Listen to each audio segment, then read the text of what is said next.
Okay, I think I'm live. I should be live.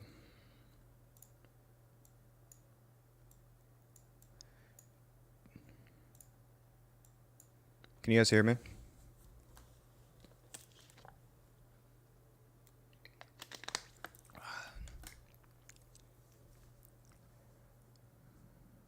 What's up, everyone?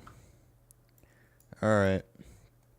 I just got off work, and I think someone added me on Discord at like 6 o'clock or something, probably like 3 hours ago. And I looked a little bit at it, and it seems like we actually got some pretty big news, to be honest with you. So this is originally in my Discord when someone added me, I think, right here. And I saw this, and this was pretty... I didn't know what to think of this. I knew this was something pretty big after I saw these two photos, but I haven't really looked at anything else otherwise, to be honest. What I'm probably going to do is I'm going to stream here for like probably a couple hours or an hour and a half or something, break all of this down, and then turn it into like a video or two. Or I might just record a whole nother video, but either way, I'm going to break it down right now live. And like I said, I haven't seen any of this, but it looks like from the Dying Light 2 Discord, they released this new thing today, 6:56. Yeah. Okay. Please don't ruin the game like Cyberpunk. Hopefully not. You can see the map. All right, I copied it. Hold on. Give me 1 second here. I also have to make sure I'm showing everything because I have an ultra wide monitor, so I'll have to make sure of that. Give me 1 second. Right here. There we go. There we go. All right. So, first things first, this publisher always publishes very nice Dying Light 2 news. In the past, they released, like in 2018 and 2019, they released a lot of good news. Like, they gave us a lot of the information we have, so this is actually probably going to be pretty good if I would have to guess. Okay, I guess I'm just going to start reading it. Let me get a sip of water real quick. Do you know anyone that has a 2013 demo build of Dying Light? No. Okay, so the title, The Big Dying Light 2 Q&A. So this is the Q&A apparently they were going to come out with. We heard about like a couple weeks ago when the dev update came out. And the dev update, I guess just to touch on it really quick, it wasn't really like... The dev update wasn't a dev update necessarily. It was... We got some nice gameplay that was definitely pretty nice, but we didn't really get anything broken down, so this might be it. So they open up about the C-Engine tech, delays, game length, and much more. The hype surrounding Dying Light 2 should come as no surprise to anyone who played the first installment, really given how well the game fared both critically and commercially. While Polish developer Techland made hit games before, such as Dead Island and Call of Juarez, Dying Light was on a scale, 18 million unique players. Okay, let's skip ahead. I'm going to be out of breath. Okay. Of course, fans also very much long for Dying Light 2 at this point. First announced at E3 2018. Dying Light 2 was slated for launch in early 2020, but wasn't in the best sign when Techland delayed it indefinitely. Okay, here we go. Today, at last, after a long silence, broken by the brief video update released earlier this month, and embedded below the dev update, we can offer a lengthy interview with the game's developers as they go over pretty much every aspect of the game. I don't know about that. Are we gonna every aspect of the game? That sounds pretty exciting. From the technology used to build Dying Light 2 to the open world itself, from the RPG elements of the game from the RPG elements to the game length and much more. Really? Okay. So right here we have Tomas, whatever the last name, however you say that, Tomas though. From my perspective, it is support. Okay, wait, what? He's the rendering director. From my perspective, it is support for the new generation of consoles and new technologies like ray tracing. Oh, here's the question up here. What are the main technical improvements of the C engine over Dying Light's Chrome Engine 6? Okay. What's up, EV Voltage? Okay, and he says, from my perspective, it is the support for new generation consoles and new technology like ray tracing. Also worth mentioning are the very extensive AI systems compared to C Engine 6, Chrome Engine 6, and many other game systems. Everything is held together by the new component-based wielding system. We also have a new game world editor. C Engine makes even better use of multi-core processors. Okay. So, nothing really there. Talked a little bit about ray tracing. We know that's confirmed to be in the game so far. Um, what else? Let's see. We've upgraded almost every core system of the engine. The new game's component system allows us to pack a magnitude of objects into the levels. The world streaming technology lets players explore a vast city without loading screens. Really? Okay, so this is something they talked about a couple years ago now. How there's going to be no loading screens apparently in the game at all is what they plan to do.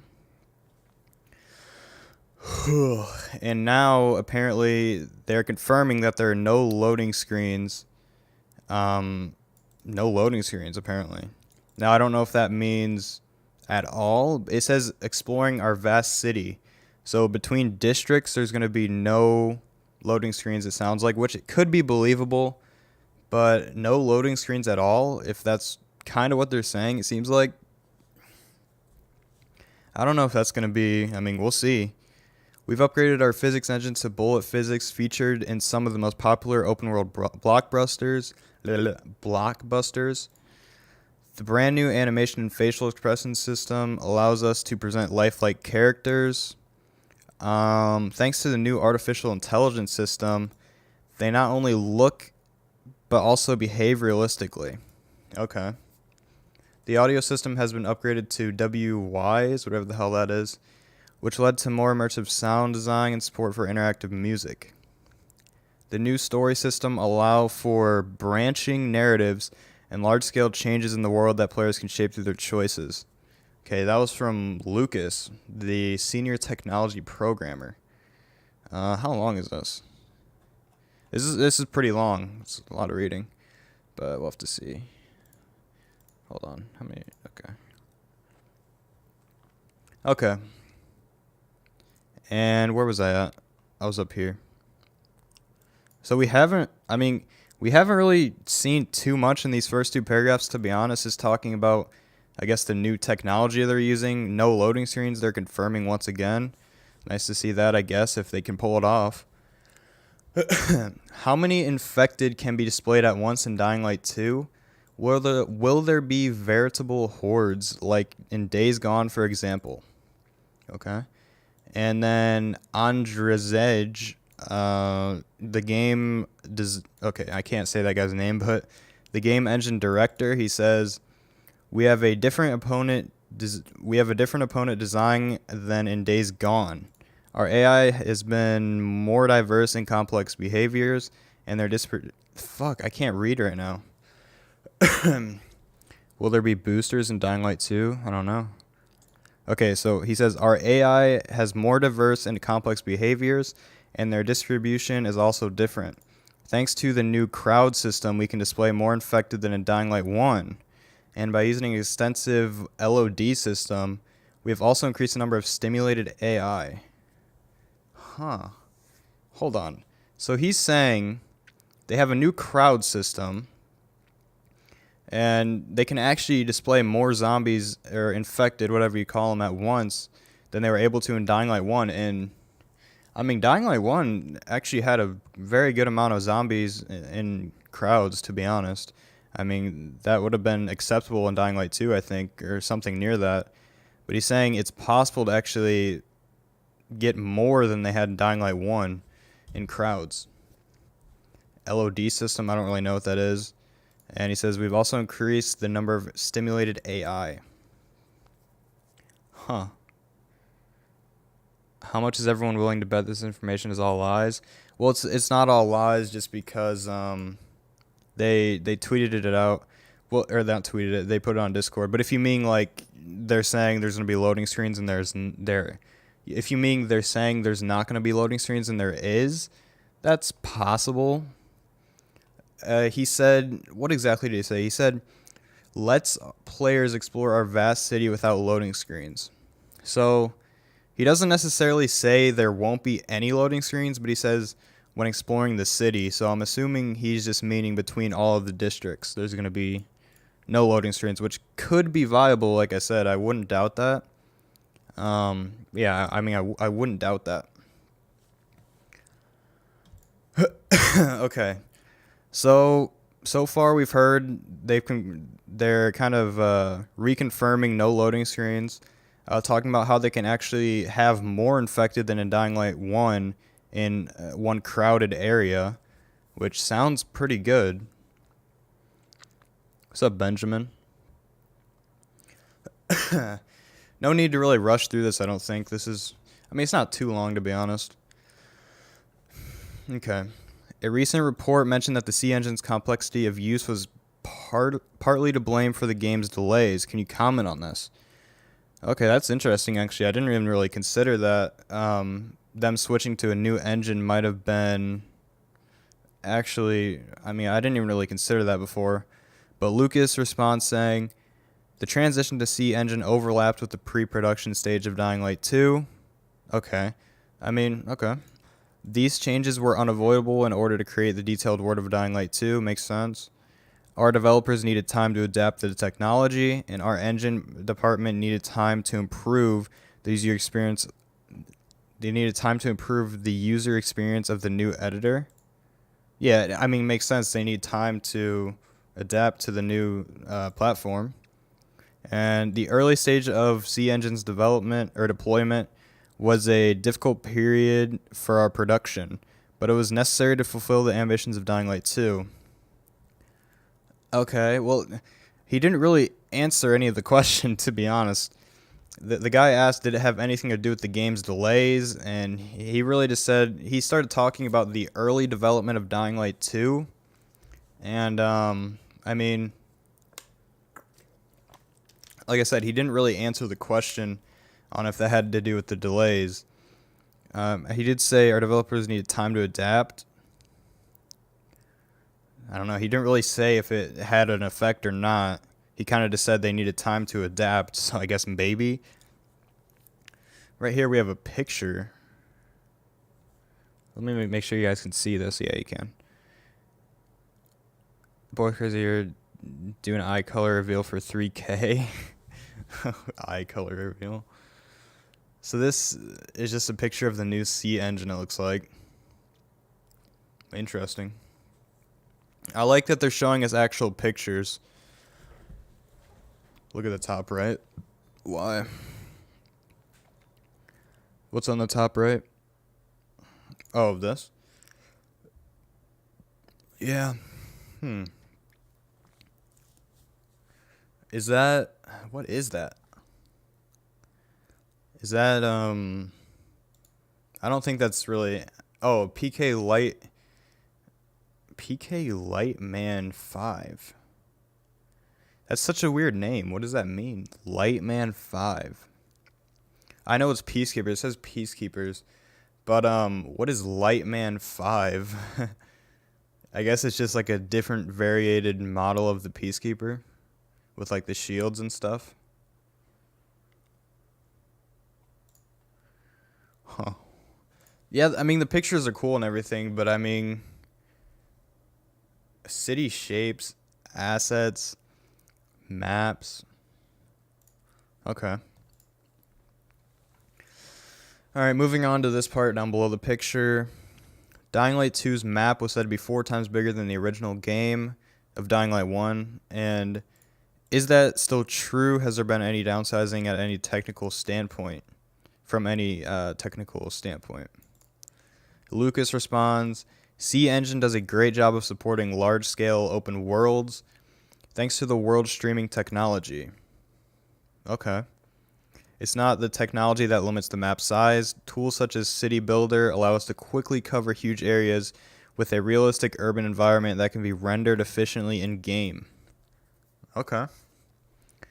What actually limits this map's size is the time needed to fill the city with unique gameplay challenges, memorable stories, and interesting exploration possibilities. There was no downsizing due to technical reasons. The estimate that the map for Dying Light 2 is 4 times bigger than the original game is the most precise estimate that we can provide. The map of Dying Light 2 is much more vertical and gives you many more exploration opportunities. So the city feels even bigger than it is. Okay, sounds good. I mean, I wonder how much more they're going to get into here.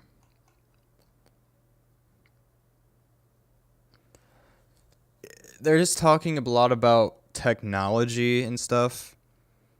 It's hard for someone like me or someone like you watching to understand most of the stuff he's saying with the city builder and all this other stuff. You know what I mean? That's kind of just what, and it's a little annoying, but users retain full control over the look and feel of the city, and they can invest their time into crafting memorable, unique locations and gameplay opportunities while City Builder takes care of the rest. Wait. So what does this mean? Users retain full control over the look and feel of the city. Is he talking about game devs or is he talking about players? That's a big question. Let's level artists and level designers focus on more creative parts.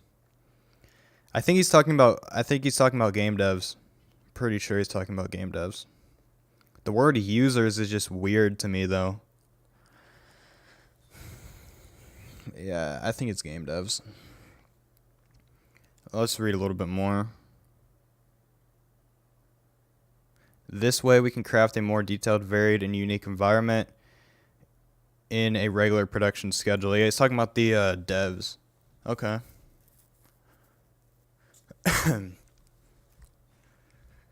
Dude, I hope they have NVIDIA DLSS, dude. Please. It says they confirmed it previously, but that, if you've never used that before, it helps your performance quite a bit, I think.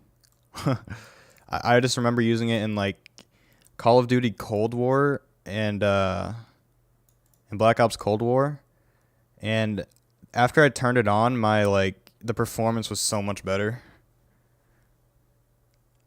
I forget what it actually does though, to be honest with you.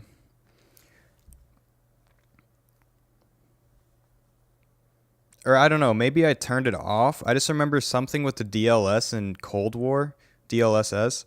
It made my performance so much better. That might have been just the thing with Cold War, because Cold War optimization was so bad on PC.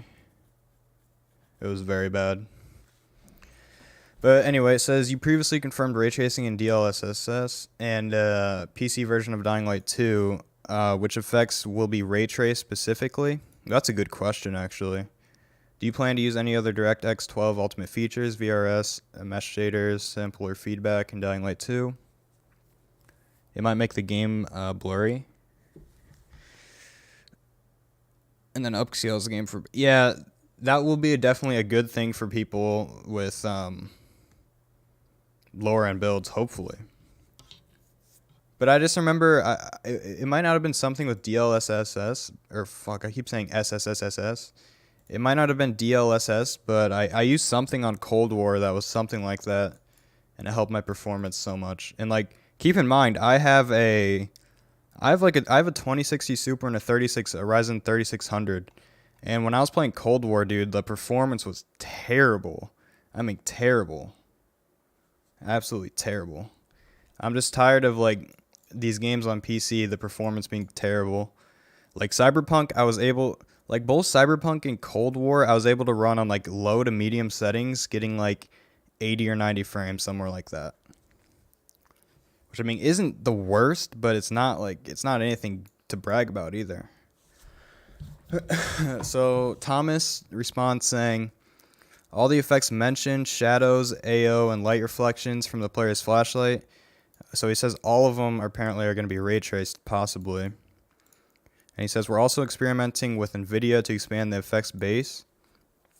Okay.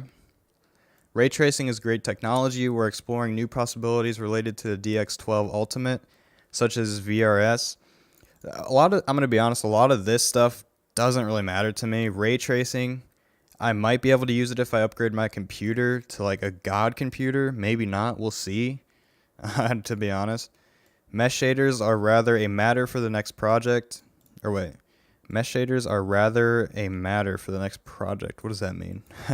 That's kind of weird wording. Rather a matter. I don't know what that means. Dying Light 2 will continue to be developed for a long time, so the result of our research will also be visible after the game's release, if they significantly affect the quality of the game.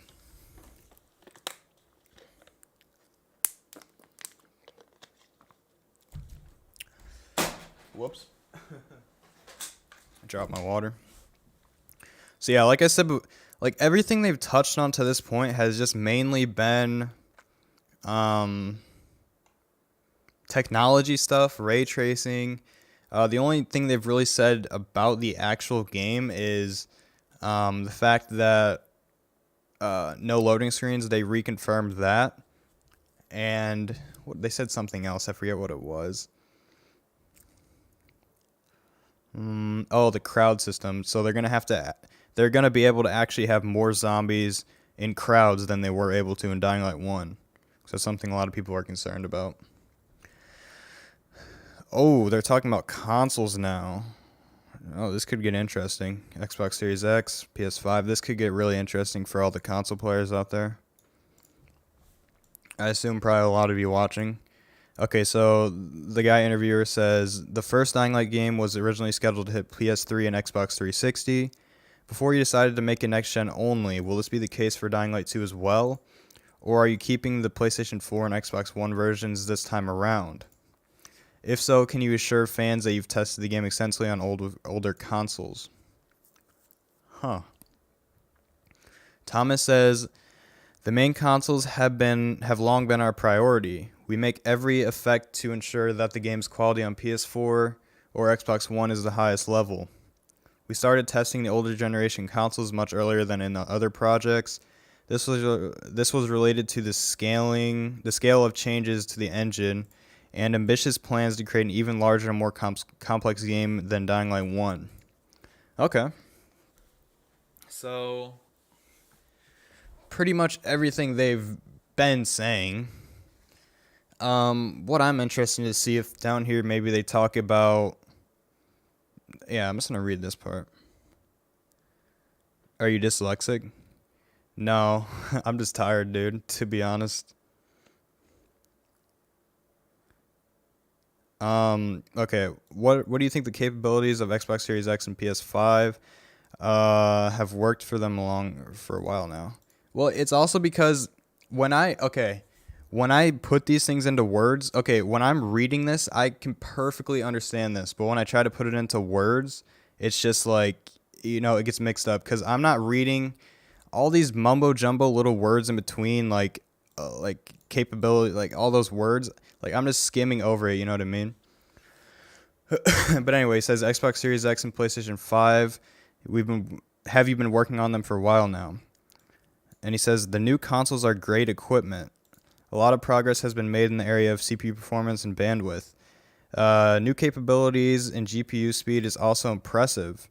I think like any new generation, it takes a while before we learn to get the most out of the hardware.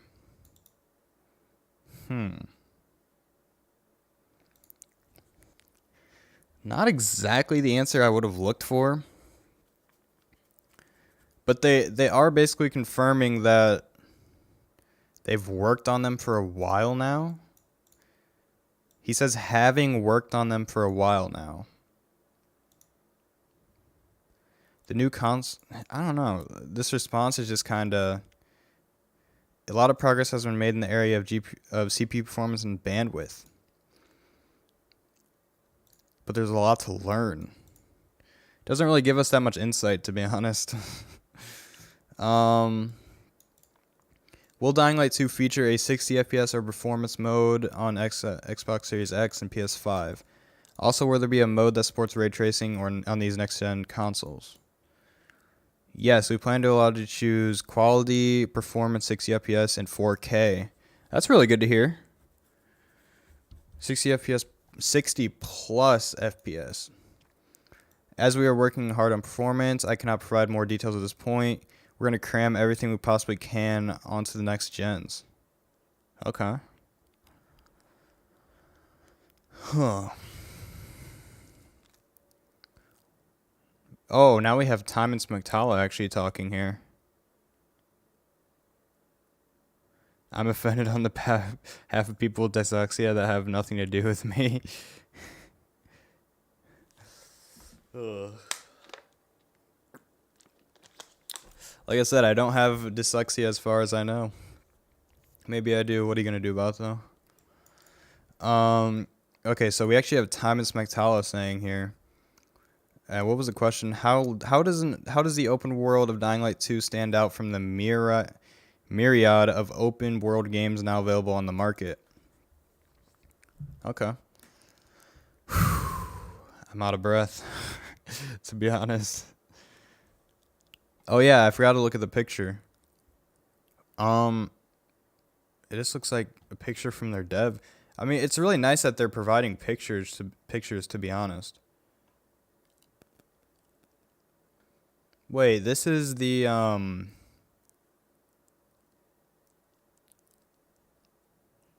what is this? Is this a windmill? I can't tell what this is. It looks like a windmill. Can you guys even see it? Oh yeah, you can. Where do you get the pics? It's in the new article they released. Well, not they released, but the new interview they did. WCC F Tech.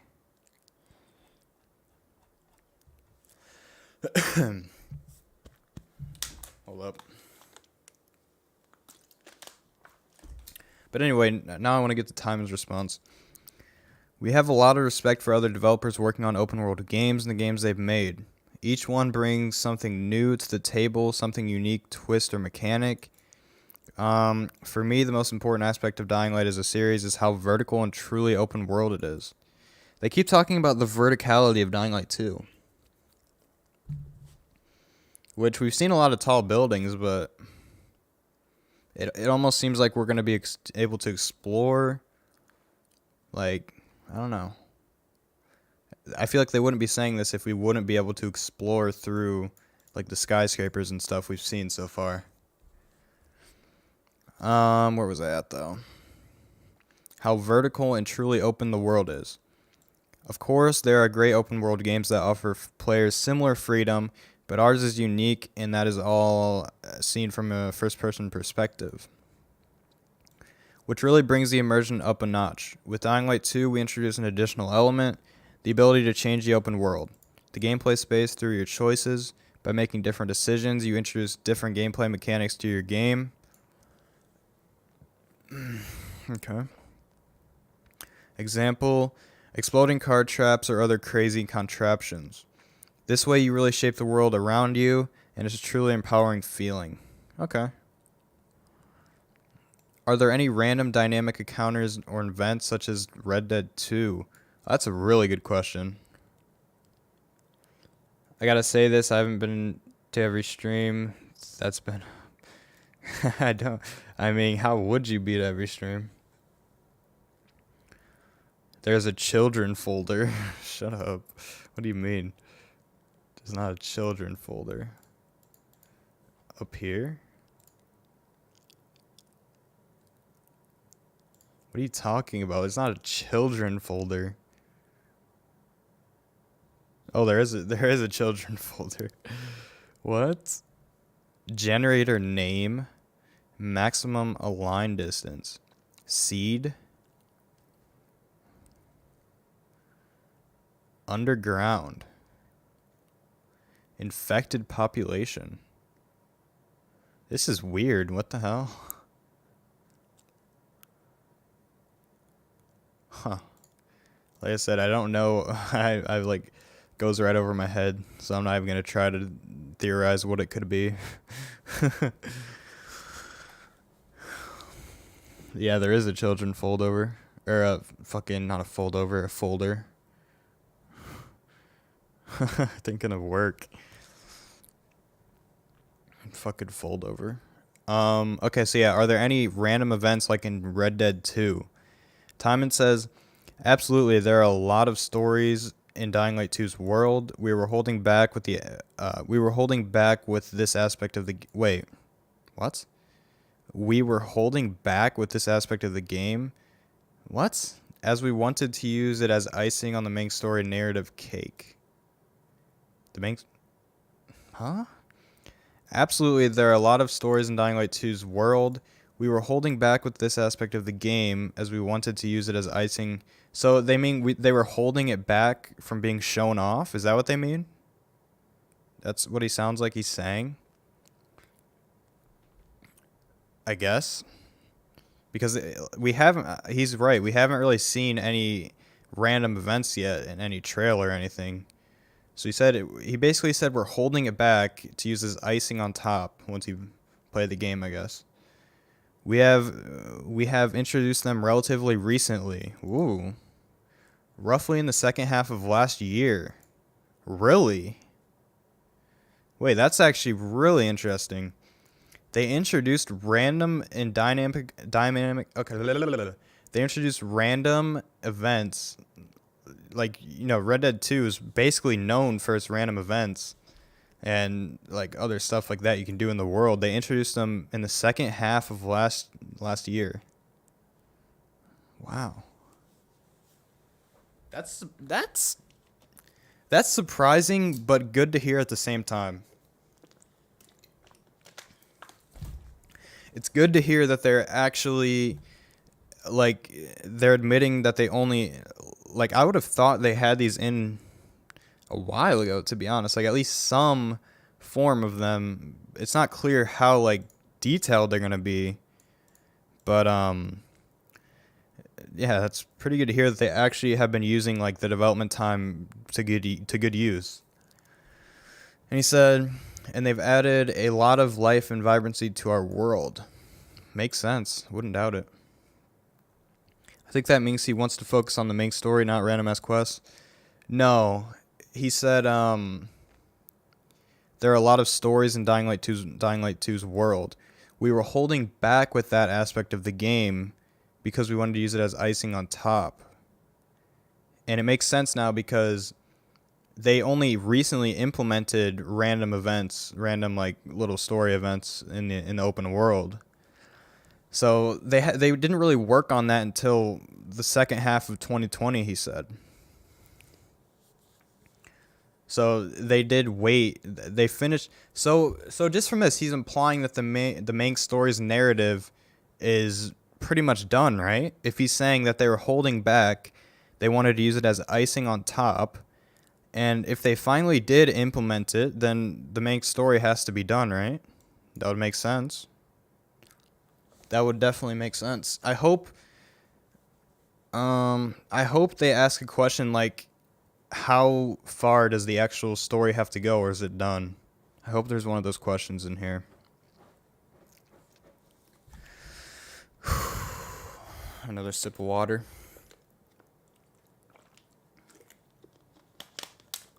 My back hurts right now, too. Alright.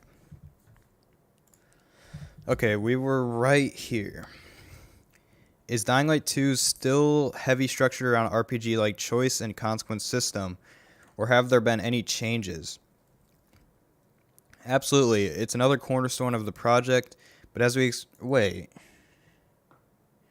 So he's saying there have been changes. Okay. It's another cornerstone of the project, but as we explained a few times already, narrative-based choices are just one of the ways players can express their agency. Another one is the city alignment system, which is the main system that allows players to make changes to the city. What is the city alignment system?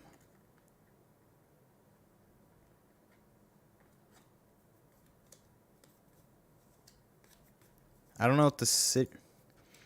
He says, But as we explained a few times already, narrative-based choices are just one of the ways they can express their agency. The city the city alignment system. Probably a faction system. Sounds like it.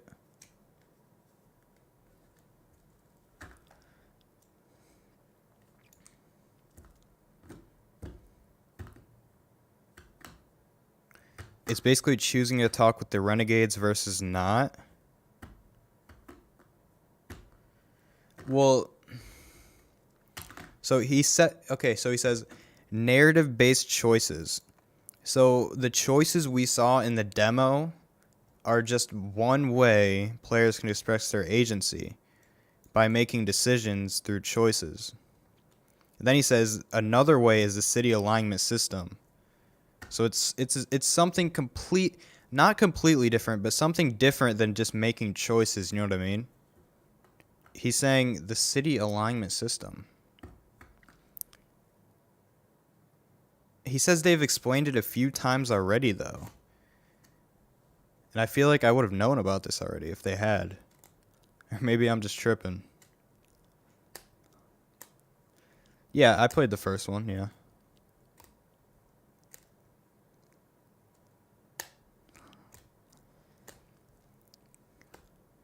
It's the main... So maybe he's talking about, like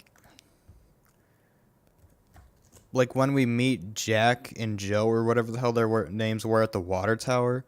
Maybe he's talking about, like, then when we implement the water system and whoever we side with, maybe he's talking about something like that. If the gameplay is anything like Dying Light 1, it'll be addicting.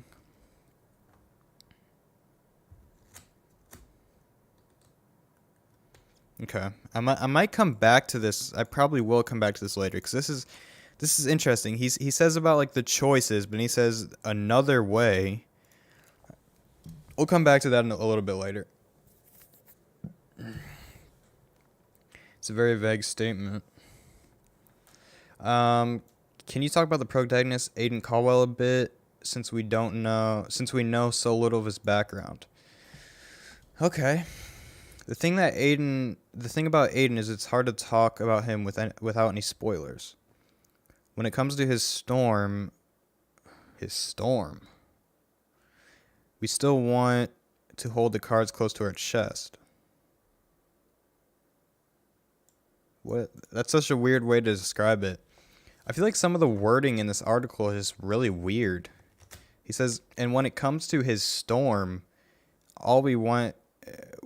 we still want to hold his cards close to our chests. For just a tiny bit more, he's a good guy who knows his stuff and is looking for someone or something in the city. Okay. Okay, that's weird how he said someone and then something. He enters this place with one goal in sight, but of course everything gets complicated when he encounters some untoward. The wording is so weird.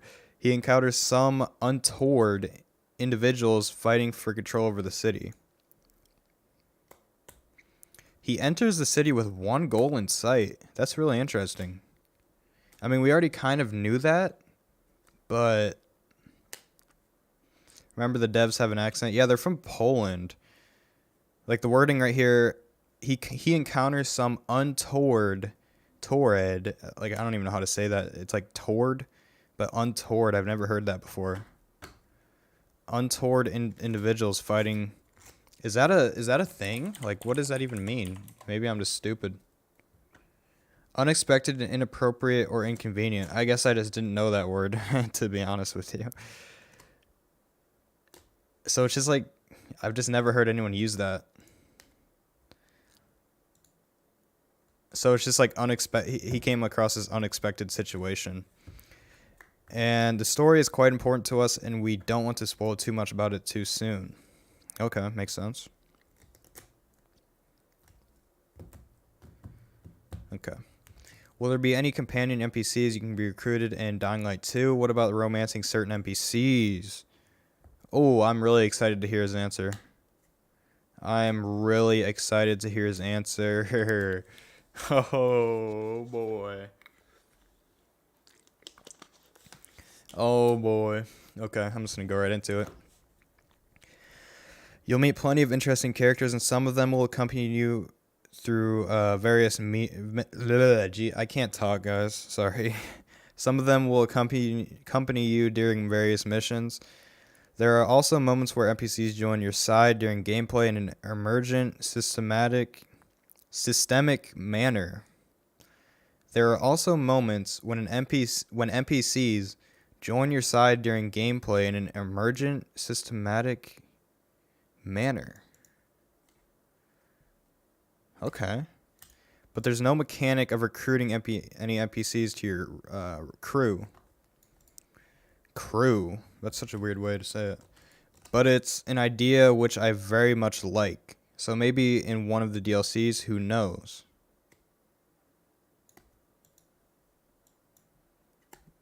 Huh. So no romance. It sounds like no romance. To be honest, is what it sounds like to me. He says there's no mechanic of recruiting any NPCs to your crew. I don't know if he's talking about... I don't know. It's just kind of weird wording. Crew. But he says maybe, but it's an idea which I very much like. He doesn't really talk about any of the... He doesn't really talk about romance, to be honest, I don't think. But he says there's no... Yeah, he doesn't even talk about the romance part, really. Well. Overall, how many gameplay hours can players expect to find the game between the main campaign and side quests?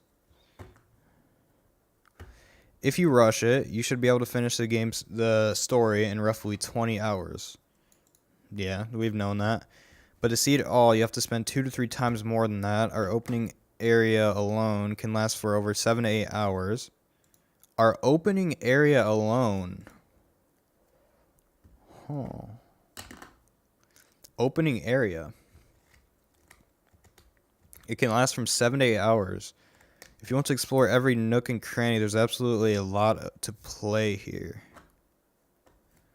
So right now, I'm thinking like, if any of you guys have played Assassin's Creed, the newest one, Valhalla, it kind of starts off in an opening area and then you move like towards the main map.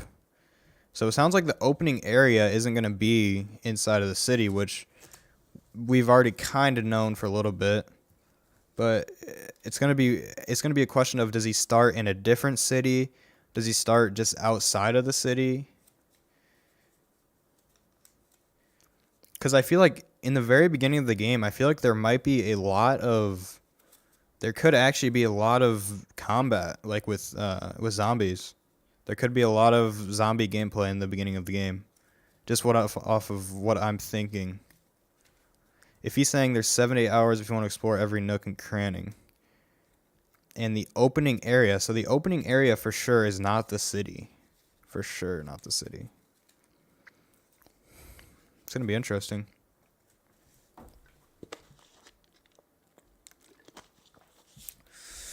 Okay. I think I'm almost at the bottom of this. There have been many personnel changes at Techland lately, which had fans worried about the development progress of Dying Light 2. Can you assuage these fears? Guys, I'm not a big brain genius. I don't know what these words mean. Less intense, relieve. Okay. I think I've seen that word before, but can you relieve those fears? Okay, this is a really good question because we haven't really got a clear-cut answer about the article claiming the game was pretty much in dev hell, even though I wouldn't say it went that far necessarily, but it was pretty close to that. So let's see what he says. I can fully understand why players would be feeling curious or impatient, but it's rather a norm in the game dev industry that highly talented specialists are constantly on the lookout for new creative adventures. We lose some people, we miss them, but at the same time, a lot of new energy is joining the team. It's an opportunity for the whole company to learn new methods and approaches. Actually, for us, it's more stressful to read reports like that. Not many people understand that, but these reports are crushing for the team at the studio, for hundreds of people that put in all their hearts to deliver player the best game they can.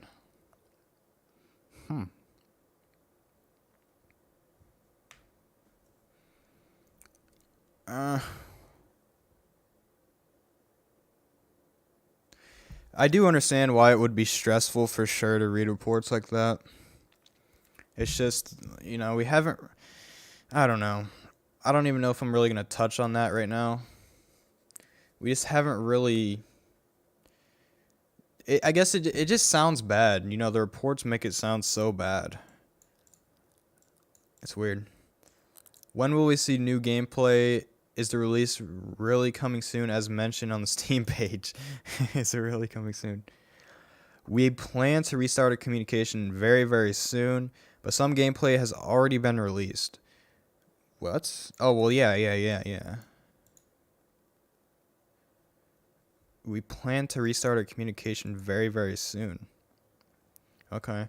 We've shared a small snippet of the game with the community already in honor of their interest and devotion. We understand that players want to learn. Dude, why didn't he ask about the 2021 at the end of the trailer, dude? Come on. We understand that players want to learn more about Dying Light 2. It's the #1 game on Steam's wishlist. That's true.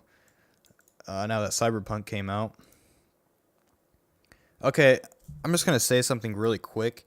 People always give me the argument, and Timon is actually using this argument. Dying Light 2 is the #1 wishlisted game on Steam. That is true, but how many games have come out since Dying Light 2 has been on the wish list? Cyberpunk. What was the other game that came out? I didn't get it. It was I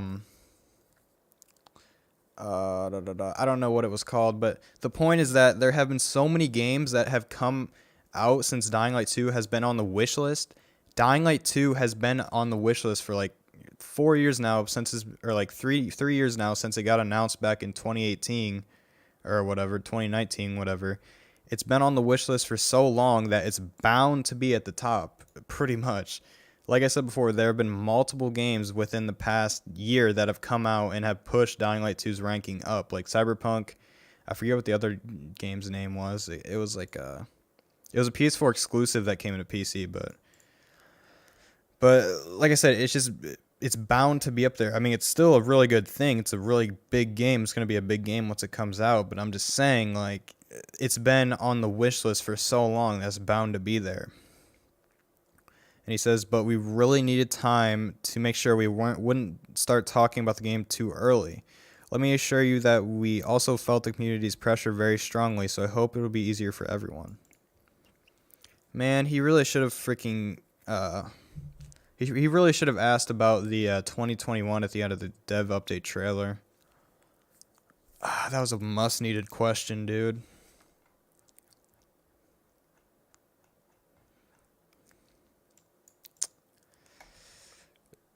Man.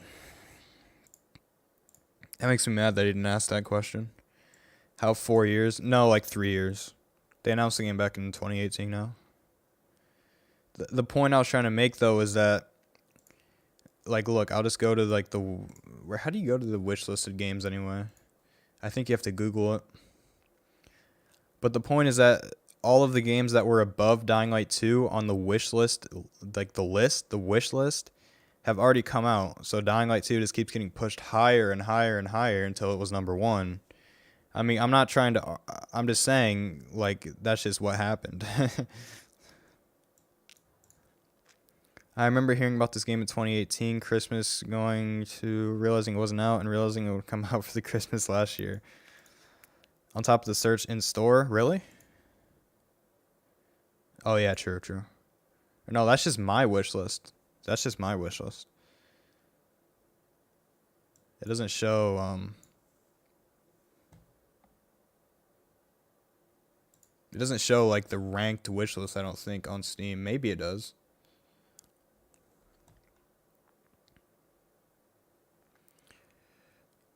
Don't add. What are you do? 5. Wait, what do you mean? Oh, man. I don't know what my opinion on this article is, man. We didn't. I mean, it was definitely better than nothing, but we didn't really get that much info, to be honest with you. I mean, okay, we did get a decent amount of info, just not the info I wanted, I guess, is the better way to say it. That is the better way to say it.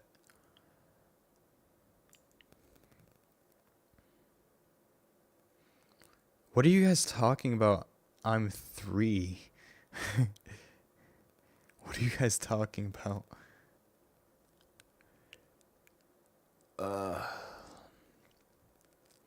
But Q&A is coming? Isn't this the Q&A? Or no? This is the Q&A. This is it. This is the big Dying Light 2 Q&A. This is it. Apparently.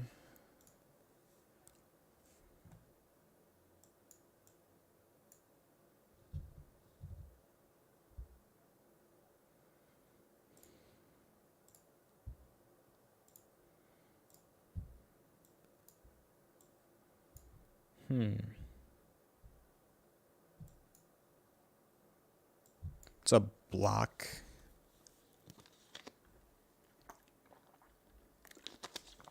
How long have you been streaming? How long I've been streaming? I don't know. Probably like an hour now, maybe. Let me check my OBS. Yeah, almost an hour. We just read through this whole thing pretty much.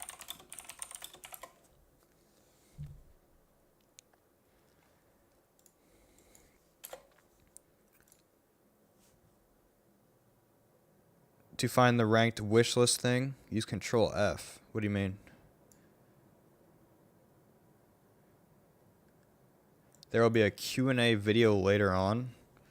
That'd be interesting. Wait, what do you mean can you use Control F to find the wish list? Can you actually find the wish list on Steam? I don't think you can. I think you have to look it up.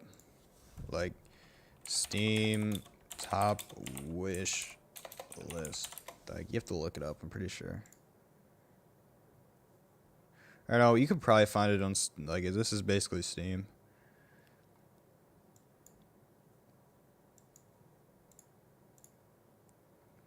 But the point I was trying to make is that Dying Light 2 has literally been on this list since 2018.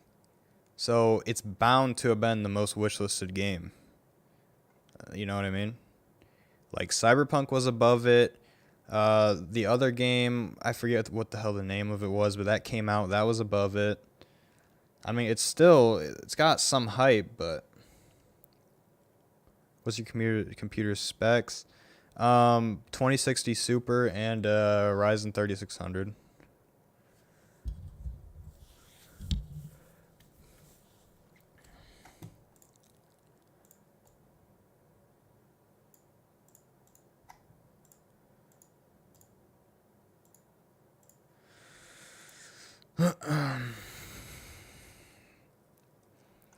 To be honest, there hasn't really been. I'm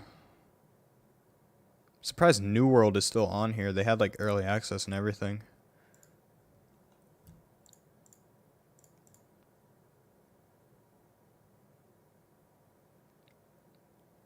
Oh, got you. I got you about the homework stream thing. Gotcha. So I guess I can give a quick recap on my thoughts here. I'm just kind of trying to think of what I exactly want to say. Because it's a lot of shit to take in at once, if you know what I mean.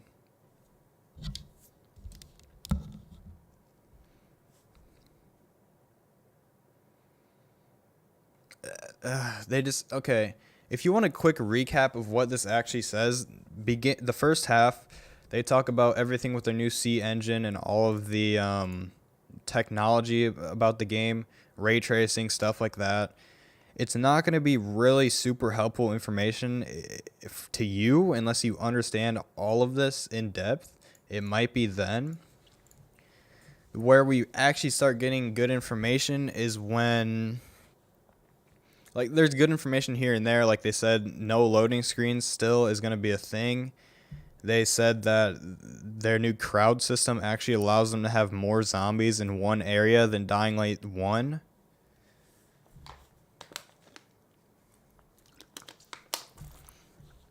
And then down here, they said how like their new city builder is going to help the devs actually have full control and feel over the city and invest their time into crafting memorable locations and gameplay opportunities.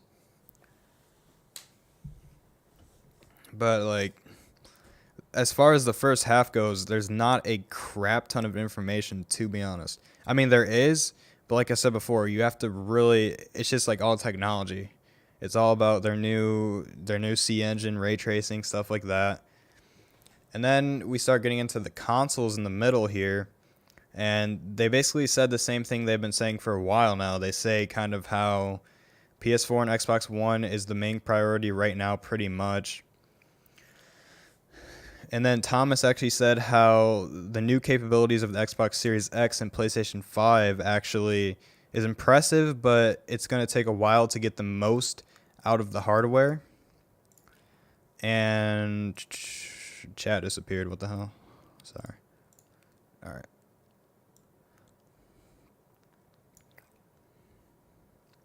And they talked about how on the new Xbox Series X and PS5, they're going to have a quality, like 4K version, and then they're going to have a 60 plus FPS performance version.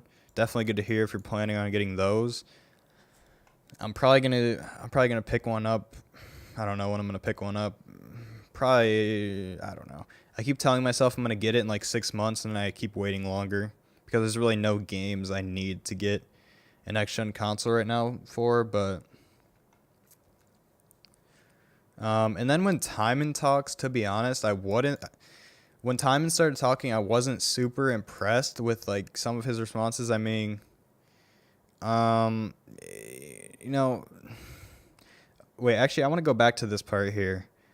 He said, we were holding back with this aspect of the game. We wanted to use it as icing on top of the main story narrative cake. And this is when he was out. So the question was, are there random events like in Red Dead Redemption 2? Oh shit, did my shit just go offline? Hold on. My connection just got fucked. Hold up. Am I still live? I should be.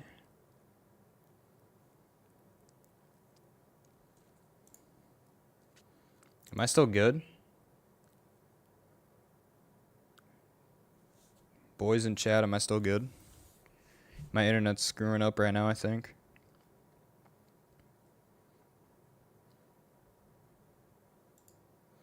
Hold on.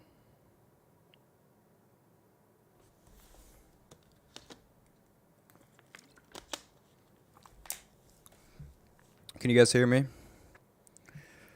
I need you guys to chat to me. Yes? Yes? Okay, it probably just like went out for a little bit right there. It says YouTube is not receiving a smooth connection. It lagged a bit is all. Okay. I'm just going to wait a little bit then. Hold on. Seems fine to me.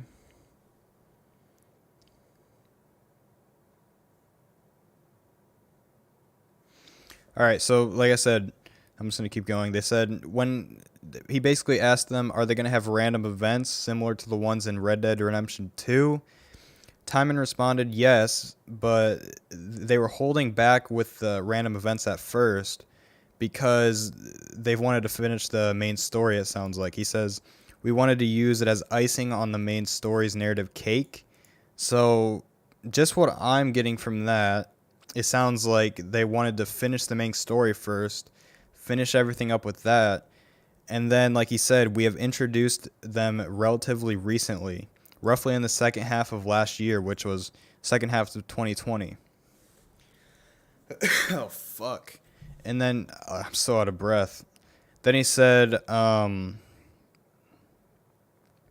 yeah, they basically only introduced random events similar to like ones in Red Dead 2 recently within the last year, pretty much, the last 6 months. So that's kind of weird to hear. I mean, it's good that they're, I don't know, I just would have thought they had those introduced earlier. Like at this point, I'm just wondering, is this 2021 release time frame, is this actually going to be met? That's what I'm wondering. Because they didn't ask any questions about like the 2021. They didn't ask any questions like that, like when is the game going to actually be coming? Instead, at the end here, they just started asking like, is the development progress going good? Can you basically relieve the fears we've had? And Timon was basically talking about how many people have gone, many people are coming in and leaving. Just development makes sense, but we didn't really receive anything too great from this, I don't think. But he says they will start talking. Wait, what he said? They'll start talking about it soon. He said we plan to restart our communications very, very soon. But gameplay has already been released. We've shared a small snippet of the game. So I don't know how much more there is to really talk about.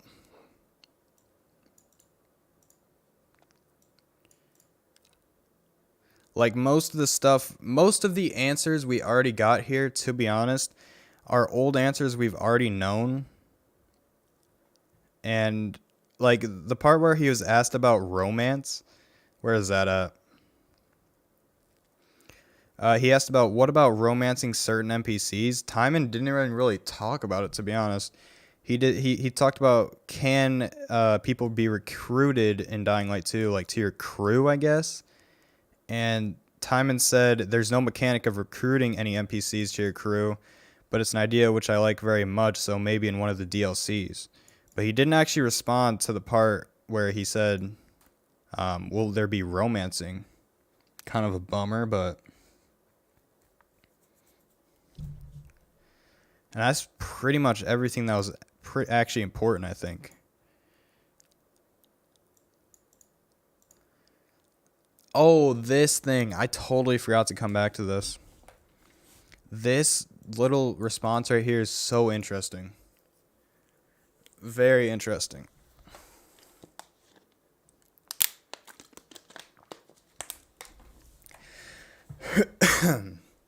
This response says, from Timon, the question was, is Dying Light 2 still heavily structured around an RPG-like choice and consequence system?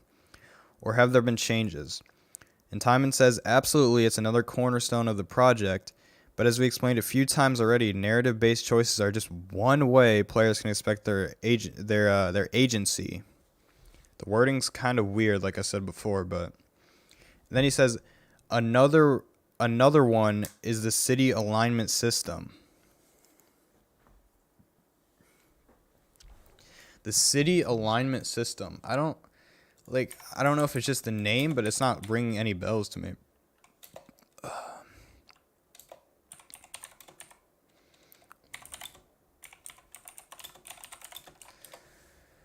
It's not ringing any bells. Oh my god, my internet is trash, dude. I hate my internet at nighttime. I hate it. I hate my internet at nighttime, dude. I absolutely hate my internet at nighttime.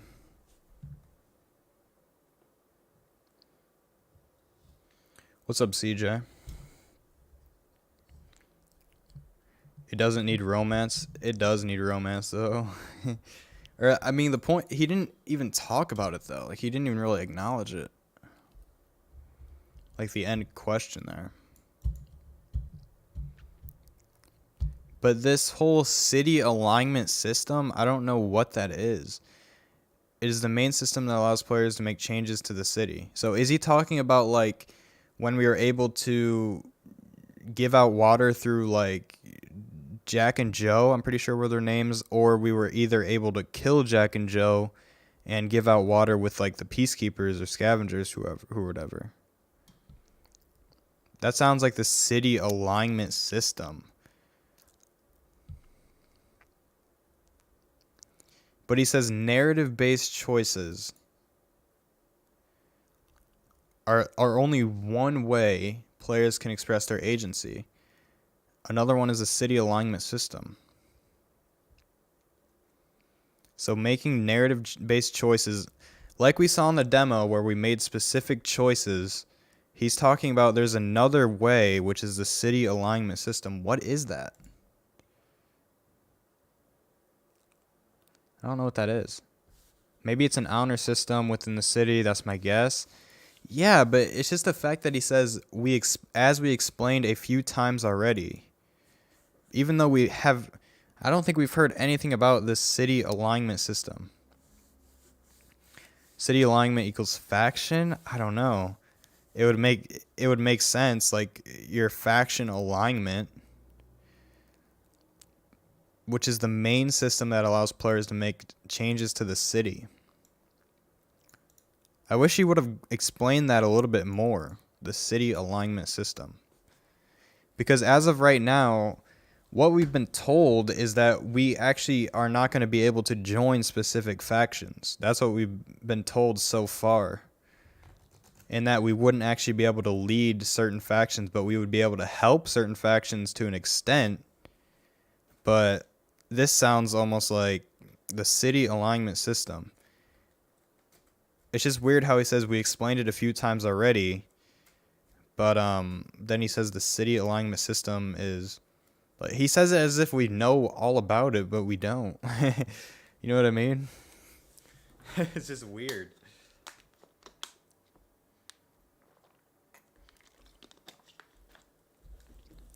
Maybe based on what humans you help and hurt, or just a sort of alignment system. Yeah.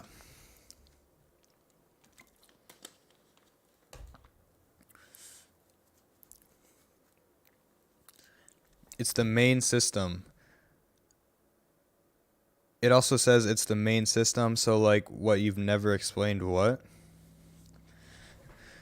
No, what I mean is, like, from the demo from 2019, we saw narrative-based choices, like he says right here. But he says they are just one of the ways players can express their agency. Another one is the city alignment system. He's not talking about choices here because he says that's only one way. Then he says another way is the city alignment system. So he's like, what? I don't understand what a city alignment system would look like. Yeah, they never really explained it before. They definitely have not explained it before. Because, like I said, up to this point, we've only known basically that we aren't going to be able to join factions completely. We're not going to be able to lead factions. We're going to be able to help factions and sort of side with them, but only as like a sort of like a mercenary almost. You know what I mean? We're not going to actually be able to lead a certain faction. We're not going to be a leader of the scavengers. We're just going to be a mercenary that's actually pretty much helping them, whether it's for pay or not.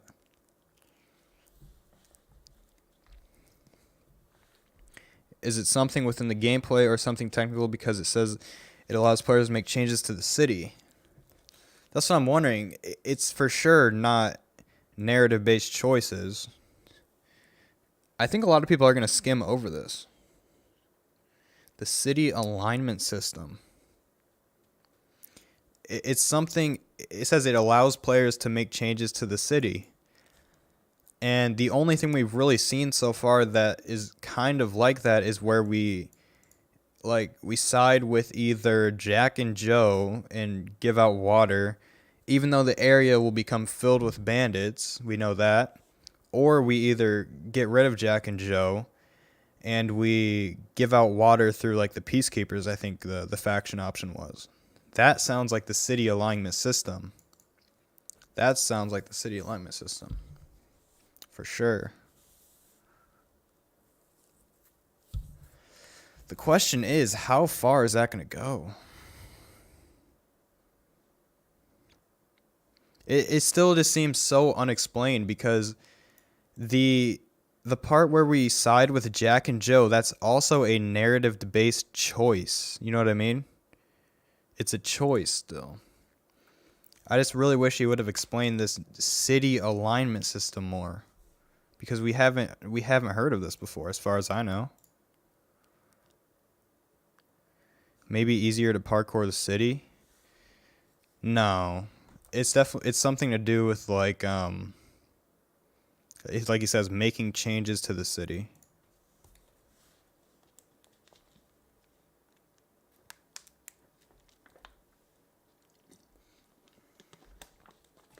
Jack and Jill. No, what I'm talking about when I'm talking about Jack and Joe, the guy I'm talking about is I'll show you, it'll be easier.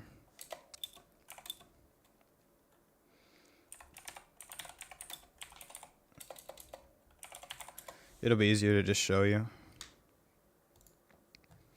Let's say you choose to carry out the Peacekeepers' orders, one way or another. This is who I'm talking about. They want you to negotiate with two survivors who are controlling and hoarding a water supply. Are you going to insult us with another final offer? Let's say you choose to carry out... This is what I'm talking about. This is like... It sounds like this is the city alignment system. The Peacekeepers' orders, one way or another.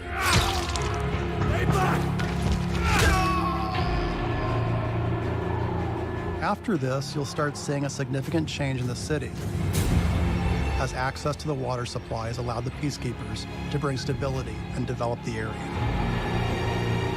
There's even running water for the people at street level. I think this is the city alignment system, I guess they're talking about here. But it's weird how he says choices are just one way, because this is ultimately a choice. One way. Offer. Let's say you... He's making a choice here.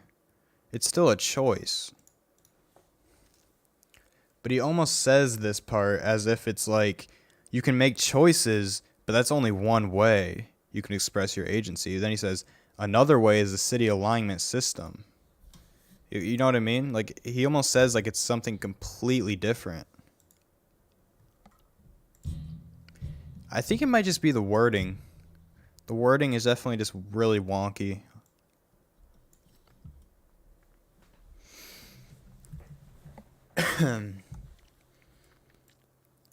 I mean, it has to be it. Choose. It has to.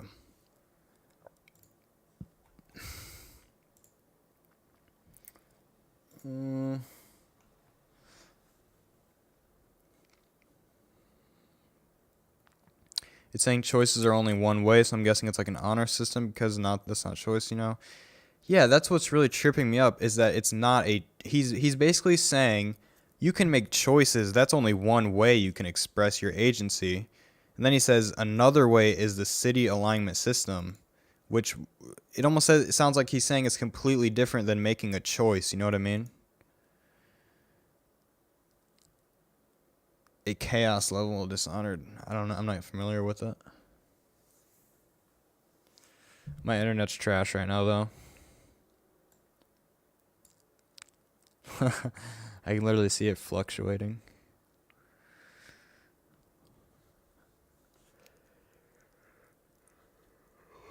He should have gone into this more, dude. Like, this question was really good. I don't know.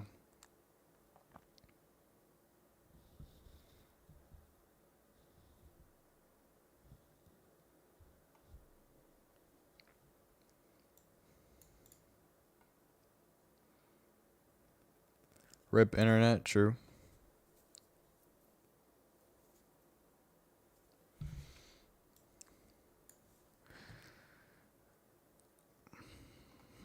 Trying to think what else really we went over here.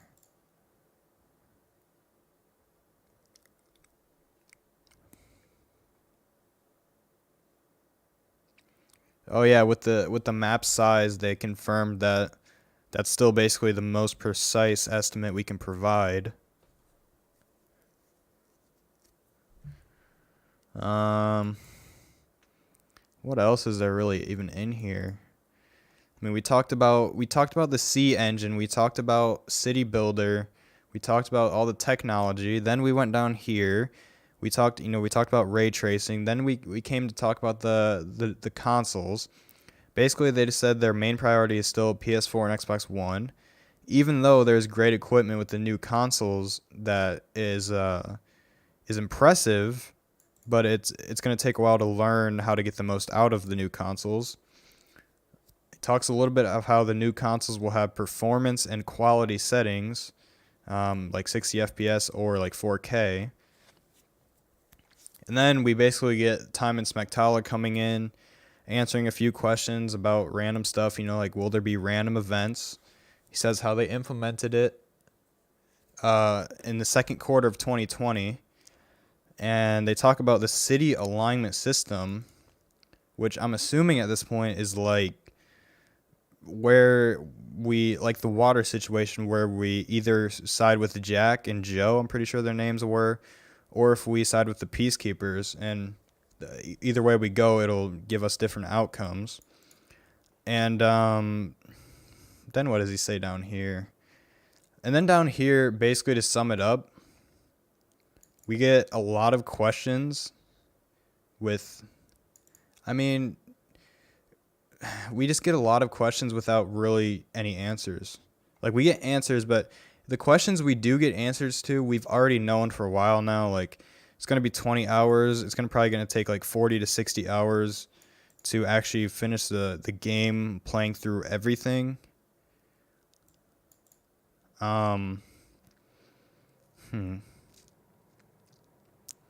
The one question that is missing in this interview, the interviewer should have been, the one question we're missing is the part about the 2021 release timeframe at the end of the dev update. That's the one question we're missing, to be honest. That could have made this interview top notch, if he would have asked that question. This makes no sense. What else other than choices can change your factions? That's what I'm saying. Like, I think it's just the wording. Because he says narrative-based choices are just one way. Another one is the city alignment system. It's just weird. At this point, this has brought more questions. That's true. Huh. Well, I'm kind of triggered now. I'm not triggered, but they probably wouldn't have answered it. That's a good point. So yeah, there's not really too much more to talk about. I think that's everything that came out today.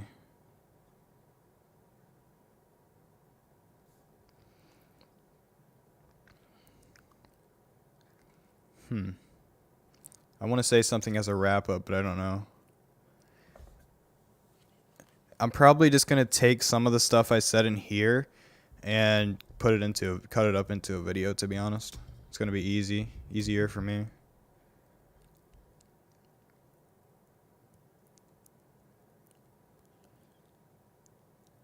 So I guess to recap, we got a lot of answers about like the technology. We got some answers about like next gen a little bit. They're focusing still on this gen. Time and Smectala answered some questions, but a lot of the answers we got, we either already knew, or Time and Smectala either like kind of dodged the question a little bit, like with the romance thing. He didn't even really respond to that question, which I would have loved to see. He said there might be more recruiting NPCs, like in a DLC maybe, which is kind of weird. Why would they put that in a DLC? Yeah, that's pretty much it. I don't know what else to say. Kind of just, I'm definitely, okay, how I'm going to say it, I'm definitely am not content with this Q&A. And someone else before in the chat said that they're going to be releasing a Q&A video or something. I don't know if that's true. I haven't really looked into the details on the Q&A, but this is the big Q&A. So I don't know if we're getting anything after this, but this is apparently the big Q&A. So, yeah, it's pretty much going to be it, I guess, for the stream. I wonder what the PKs and Scav faction reaction would be if you gave the pool to the Untainted. That's a good question. That's what's going to make this game so hard to actually carry out, is the reactions from other factions. You have to have a reaction from almost every single faction from a lot of the choices you make. Like, if I give the pool area to the Scavengers, I need a certain reaction from the Untainted. I need a certain reaction from the Peacekeepers. If I give it to the Untainted, I need a certain reaction from the Peacekeepers. I need a certain reaction from the Scavengers. That's what's going to make this game so hard to actually follow through on. Like, even with that little part of, like, just reactions from different factions. It's going to be a mess. It's going to be... I mean, they could do it correctly, but it could be a mess.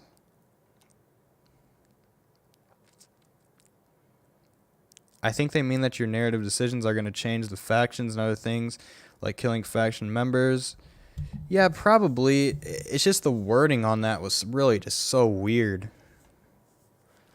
It really was so weird. He says, narrative-based choices are just one way players can express their agency. The main system is the city alignment system. But that's pretty much going to be it, I guess. Like I said, I'm not really content with a lot of these questions and answers. I feel like there could have been, like, just more questions we haven't really seen yet. Like, probably 50% of the questions in here we've already seen. Like, basically just reconfirming no loading screens, reconfirming, like, the map is 4 times bigger, reconfirming ray tracing. Like, why are we wasting our time reconfirming all of this stuff? We could be asking different questions. You know what I mean? That's gonna pretty much be it. Probably gonna cut this up into a video and release it tomorrow, I guess. But yeah, thanks for watching the stream. Even though it's like 10:30 for me and probably later for you, wherever you are. But yeah, I'm gonna end the stream now. Thank you guys for watching. And like I said, video tomorrow, and then probably at least one more video this week, and then videos next week, hopefully, if I can come up with stuff. So yeah, see you guys.